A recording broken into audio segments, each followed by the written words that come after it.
ఇప్పుడు మార్కెట్‌లో జాబ్స్ వెతుక్కోవాలి అన్నా గూడా, లేకపోతే హై ప్యాకేజ్ ఉన్న వాళ్ళకి లే ఆఫ్స్‌లో జాబ్స్ పోతున్నాయి. అవును.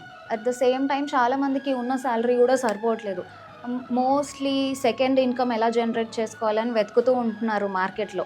సో, అలాంటి వాళ్ళకి మీ దగ్గర ఎలాంటి ఆపర్చునిటీస్ ఉన్నాయంటారు? కావ్య గారు, ఇప్పుడున్న పరిస్థితి, ఇప్పుడున్న సిచ్యువేషన్స్, జాబ్స్ ముఖ్యంగా ఎక్కువ మంది సాఫ్ట్‌వేర్స్ ఉంటారు. ఎక్కువ మంది సాఫ్ట్‌వేర్స్. తర్వాత ఫార్మా ఉన్నారు.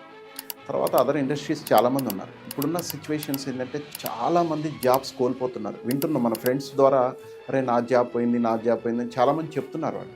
అయితే వాళ్ళు కావచ్చు.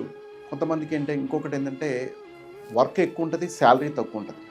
అంటే పడే కష్టం ఎక్కువ ఉంటుంది, శాలరీ తక్కువ ఉంటుంది. అంటే కాంప్రమైజింగ్ లైఫ్ అన్నట్టు. అయితే ఇలాంటి వాళ్ళందరికీ కూడా మా దగ్గర బెస్ట్ ఆపర్చునిటీ, బిజినెస్ ఆపర్చునిటీ ఉంది. అంటే వీళ్ళకి ఎక్స్పీరియన్స్ అవసరం లేదు.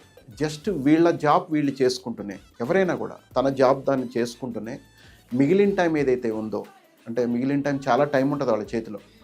ఆ టైంని కొంత టైం వాడుకుంటే వాళ్ళ శాలరీ అయితే, ఇయర్లీ శాలరీ ఏదైతే ఉందో ఇక్కడ 1 మంత్లో ఇన్కమ్ జనరేట్ చేసుకోవచ్చు. ఓకే.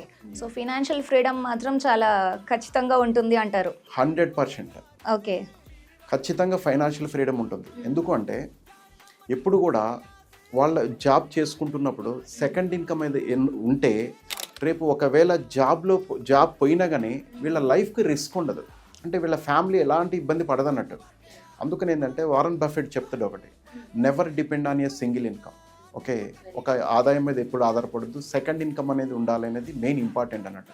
కాబట్టి ఇప్పుడున్న వాళ్ళందరికీ కూడా సెకండ్ ఇన్కమ్ అనేది చాలా ఇంపార్టెంట్. దీనికి ఏమైనా బ్యాక్‌గ్రౌండ్ స్పెసిఫికేషన్ ఉందంటారా? లేకపోతే ఎలాంటి వాళ్ళకైనా ఆపర్చునిటీ ఉంటుందంటారా మీ దగ్గర? ఇక్కడ బ్యాక్గ్రౌండ్ వెరిఫికేషన్ లేదు. ఇక్కడ ఎవరైనా చేయొచ్చు. మేల్ ఆర్ ఫీమేల్, అంటే ఎనీ జెండర్, మేల్ చేయొచ్చు, ఫీమేల్ చేయొచ్చు. ఏజ్ 25 నుంచి అప్ టు 65-70 ఇయర్స్ కూడా ఈ బిజినెస్ చేయొచ్చు.